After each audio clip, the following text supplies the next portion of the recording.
Yes, it's another In My Car video.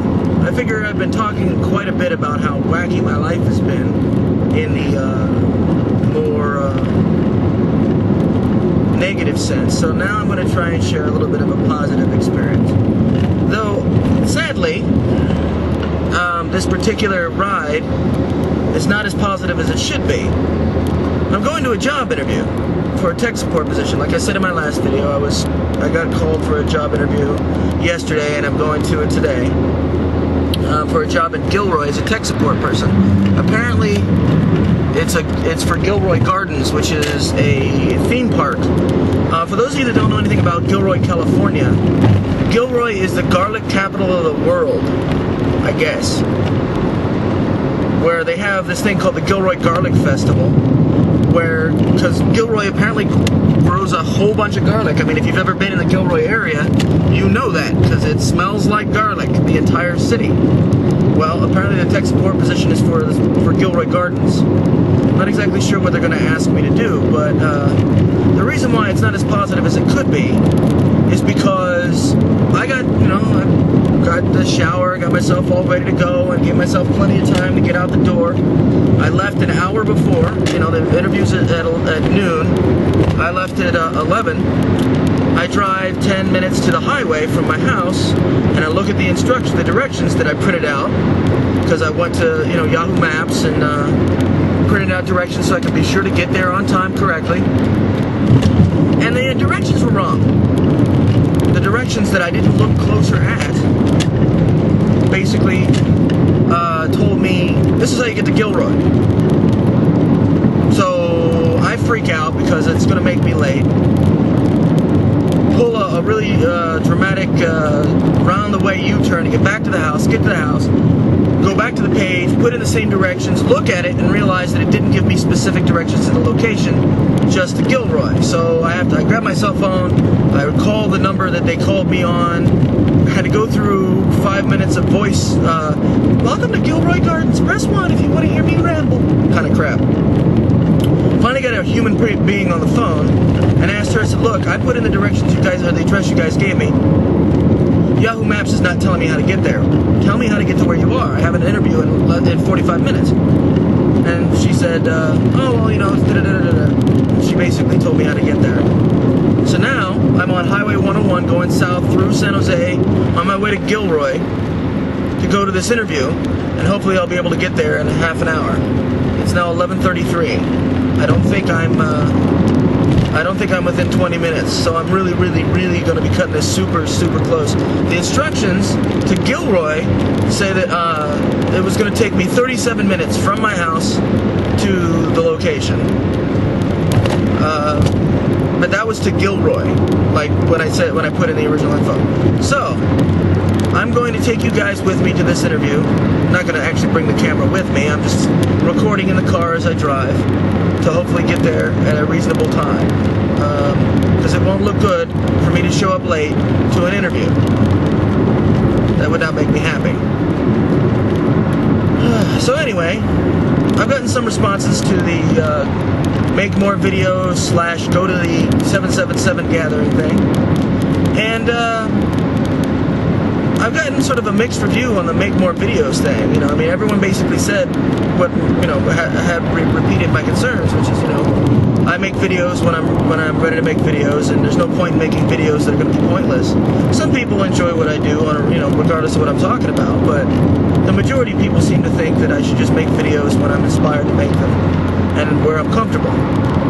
And I'm cool with that, I figured I'd throw that out there and see what people thought, and y'all seem to think that it was probably the best way for me to go would be just to stay with what I'm doing. So, hey, granted, the last few videos I've put out have come out a few days between each other, but circumstances have arisen. So, yeah, alright, I'm going to stop this here, and then I will record when I'm closer, and let you guys know exactly what's going on as far as time goes and where my mindset is. Alright, so I'll see you in a little bit. Well, I'm back. I've got about 8 minutes to get to where I'm going to. The sad part is there was an accident on the highway. So I had to call ahead and say, listen, I have an interview at noon. I'm on the highway. coming to your location. There's an accident. I'm going to be late. Could you please inform... I thought his name was Will because I talked to the lady for a minute and a half yesterday. And, set this up. And she said, oh, you're going to be talking to so-and-so.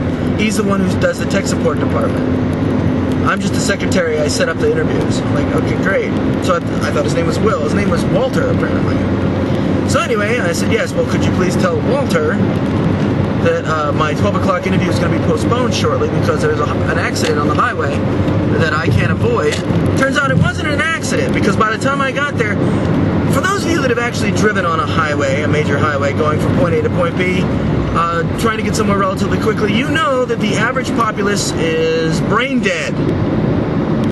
They need to slow down and rubberneck at accidents. Now, if this was your typical rubbernecking experience, of course I'd be pissed off, but, you know, it would be, okay, there was an accident, people slow down. It wasn't even a fucking accident this time. It was a cop standing next to the highway with a pad of paper, writing something, and people are slowing down. Because the cops of today all have bionic implants. They can see your license plate when you drive by at 65 miles an hour and write it down to report the fact that you're fucking speeding.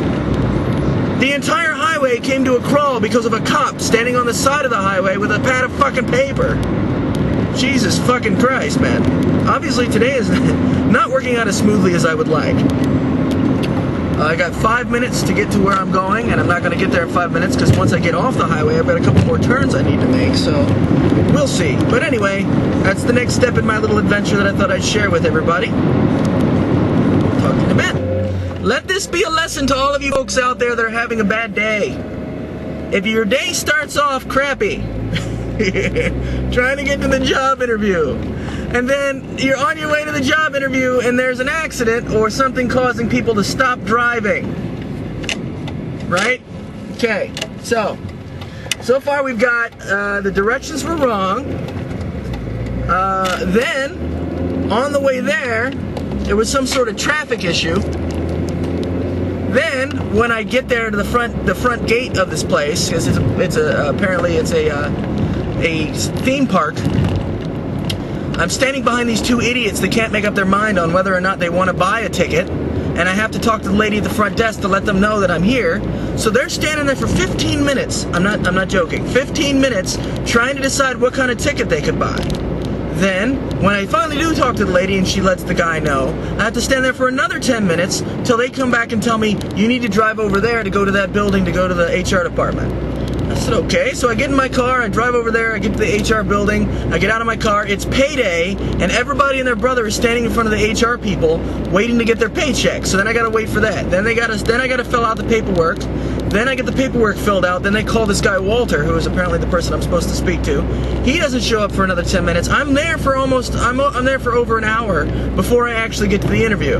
I sit down in the interview with this guy. You know, he gives me a brief exchange of whatever. Then he says to me, okay, so tell me a little bit about your experience. Here's a little tip for you folks out there that are hiring people. You want details? You should ask for fucking details. It's like me saying, so, tell me about food. Well, what kind of food do you want to know about? The kind that I eat, the kind that I hate, the kind that I have had experiences with? What the fuck do you want to know? This guy says, tell me about your computer experience. Okay, what about it? Do you want to know about the computers that I've worked with, the kind of computers that I've used, my tech support experience? What the fuck do you want to know? So I give him a real general feed. All right, well, I've been using PCs since I was 6 years old. It wasn't until the last 10 years that I've actually had the opportunity to take them apart and put them back together, so I'm familiar with how a PC works. I can put a PC together no problem. I have that experience. And, so yeah, I'm just looking to use that experience to my advantage and have fun and all that crap, right? Well, except for the fun part. So I basically give him a little bit lowdown. Then he asks me about my previous jobs. He says, tell me about the IBEW. I'm like the IBEW. Yeah, that's the International Brotherhood of Electrical Workers. I was a Sound and Comm Tech for that. And he goes, okay, well, what is Thinking Man Studios Broadcasting? I'm like, well, are you familiar with internet radio? He said no, so I gave him a brief lowdown on that. Then he says to me, okay, excuse me 1 minute, and leaves the room for 20 minutes to apparently go take care of a tech support problem. Then he comes back to me and he says, well, you know, you just don't quite have the experience that we need with this. Your job-related experience. I said, did you look at my resume? Are you familiar with the fact that I was the supervisor of a tech support department for an internet company for 3 years? And he went, no, I didn't see that. I said, okay, yeah, well, that's what I did. I said, I understand if you're not interested, but yeah, that's the situation. So this guy's got the fucking audacity to tell me that I don't have the experience necessary to do this bullshit job. And it was a bullshit job because the systems they have were completely outdated. The job explanation included the words, must be familiar with Windows 3.11 platform. Do you know how many years it's been since 3.11 I've ever used? I haven't used 3.11 since, like, 98. So what the fuck? Anyway, so yeah, this is the second time I've gone to a job interview where they've said, I'm sorry, but I don't think you have the experience. Really? Did you look at my resume? Because specifically on my resume it says I have 4 years of that fucking experience. Holy crap. So I'm not getting the job. And you know what? I really don't care.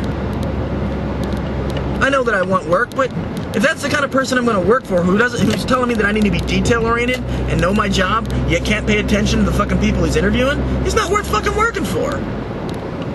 I think my long hair also threw him off too, but look, I'm all coiffed nicely, hair in a ponytail. But I guess that was too much for him. I don't know. So it's now 1:35. That'll give you how long it took me. I left my house at 11. It's now 1:35. That's what this whole adventure, this is the length of that whole adventure. So, that was my day, folks. Wanted to share that with you. Have you feel the experience of going to a bullshit job interview. I should have left the sunglasses on and flipped off the guys, what I should have done. At least that would have been fitting the image, right? Whatever. Anyway.